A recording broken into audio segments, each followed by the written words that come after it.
दोस्तों, आज जीवन के सूत्रों में मैं आपसे किसी सामान्य विषय पर नहीं, बल्कि जीवन के उस मोड़ पर बात करने आया हूं जहां दिल थक चुका होता है।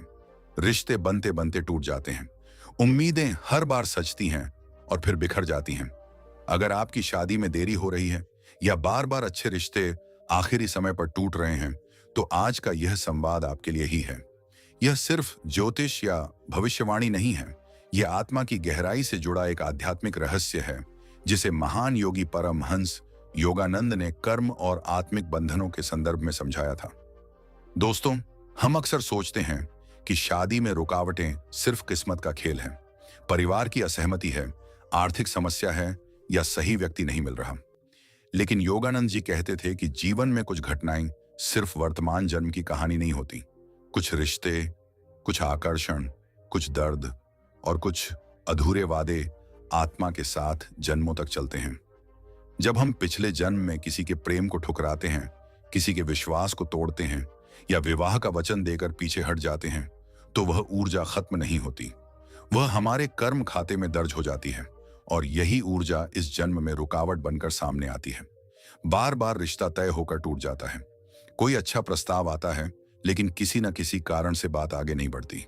कभी परिवार मना कर देता है, कभी सामने वाला मुकर जाता है, कभी अचानक परिस्थितियां बदल जाती हैं और हम सोचते हैं, आखिर मेरे साथ ही ऐसा क्यों?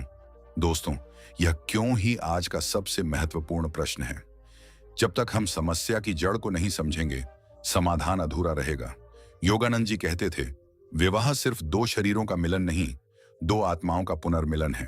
अगर आत्मा पर कोई अधूरा आर्ण है, तो वह पहले चुकाया जाएगा, फिर नया अध्याय खुलेगा। अब सवाल उठता है, क्या इसका समाधान है? क्या हम पूर्व जन्म के कर्मों को बदल सकते हैं? क्या हम आत्मिक ऋण से मुक्त हो सकते हैं? जवाब है हाँ, और यही वह आशा है जो इस पूरे विषय को प्रकाश से भर देती है। पहला उपाय, क्षमा की शक्ति। दोस्तों, क्षमा सिर्फ सामने वाले को माफ करना नहीं है, यह अपनी आत्मा को हल्का करना है। हर सुबह सूर्योदय के समय, जब प्रकृति शांत होती है और ब्रह्मांड की ऊर्जा सबसे शुद्ध होती है, तब आप अपने हाथ जोड़कर दिल से कहें, मैं उन सभी आत्माओं से क्षमा मांगती हूं जिन्हें मैंने इस जन्म या पूर्व जन्म में प्रेम या विवाह में दुख पहुंचाया है। मैं उन्हें मुक्त करता हूं और स्वयं को भी मुक्त करता हूं। इन शब्दों को सिर्फ बोलना नहीं है, महसूस करना है। कल्पना कीजिए कि आपके हृदय से एक उज्जवल प्रकाश निकल रहा है और वह उन सभी आत्माओं तक पहुंच रहा है जिनसे आपका कोई अधूरा बंधन है। यह प्रक्रिया कम से कम 5 मिनट रोज कीजिए, 45 दिनों तक निरंतर कीजिए। आप देखेंगे कि आपके भीतर की बेचैनी कम होने लगेगी। अचानक से दिल हल्का महसूस होगा। यह संकेत है कि कर्म का बोझ टूटना शुरू हो गया है। दूसरा उपाय, सेवा और दान का कर्म। योगानंद जी कहते थे, जिसे हमने तोड़ा है उसे जोड़कर ही संतुलन बनेगा। अगर पिछले जन्म में हमने किसी का रिश्ता तोड़ा, किसी का विश्वास तोड़ा, तो इस जन्म में हमें रिश्तों को जोड़ने का कार्य करना होगा। हर सप्ताह किसी जरूरतमंद की शादी में छोटा सा योगदान दीजिए। यह जरूरी नहीं कि बड़ी रकम हो, भावना बड़ी होनी चाहिए। किसी गरीब जोड़े को आशीर्वाद दीजिए, किसी अनाथ बच्चे की पढ़ाई में मदद कीजिए, मंदिर या गुरुद्वारे में विवाह के लिए दीपक जलाइए। लेकिन एक बात याद रखिए, यह सब दिखावे के लिए नहीं। अगर आप सोशल मीडिया पर पोस्ट डालकर सेवा करेंगे, तो उसका आधा फल ही मिलेगा। सेवा जितनी गुप्त होगी, उतनी शक्तिशाली होगी, क्योंकि ब्रह्मांड भाव देखता है, प्रदर्शन नहीं। तीसरा उपाय, घोषणा की शक्ति। प्रार्थना में हम मांगते हैं, लेकिन घोषणा में हम विश्वास प्रकट करते हैं।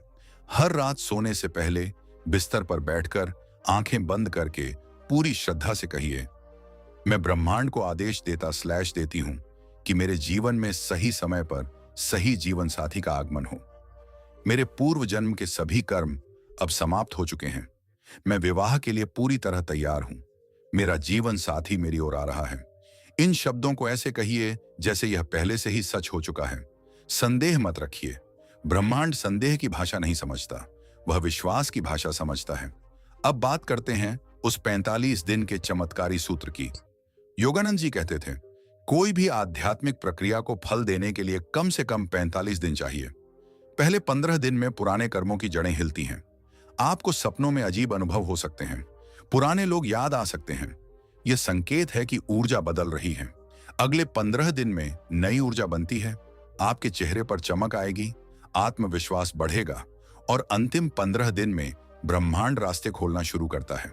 अचानक से नए प्रस्ताव आने लगेंगे, कोई पुराना रिश्ता फिर से संपर्क कर सकता है या फिर बिल्कुल अप्रत्याशित जगह पर आपकी मुलाकात किसी ऐसे व्यक्ति से होगी जो दिल को सुकून देगा। लेकिन इन 45 दिनों में एक नियम बहुत जरूरी है, नकारात्मकता से दूरी। किसी के बारे में बुरा मत सोचिए, अपने पिछले रिश्तों को कोसिए मत। अगर कोई आपको छोड़कर चला गया तो समझिए वह भी कर्म का हिस्सा था, उसे आशीर्वाद दीजिए और आगे बढ़िए। दोस्तों, विवाह का मतलब सिर्फ समाज की स्वीकृति नहीं है, यह आत्मा की यात्रा का अगला पड़ाव है।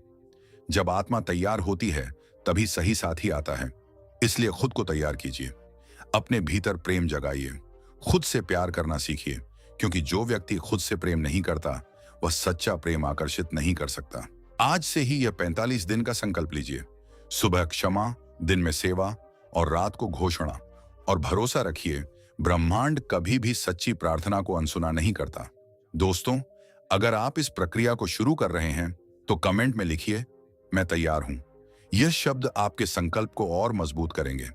इस वीडियो को उन लोगों तक जरूर पहुंचाइए जो शादी में देरी या टूटते रिश्तों से परेशान हैं, और जीवन के सूत्रों के साथ जुड़े रहिए, क्योंकि यहां हम सिर्फ बातें नहीं करते, जीवन बदलने के सूत्र साझा करते हैं। आपका जीवन साथी कहीं ना कहीं आपकी ही तरह प्रार्थना कर रहा है, बस समय और ऊर्जा का मिलन होना बाकी है। विश्वास रखिए, वह दिन दूर नहीं। धन्यवाद।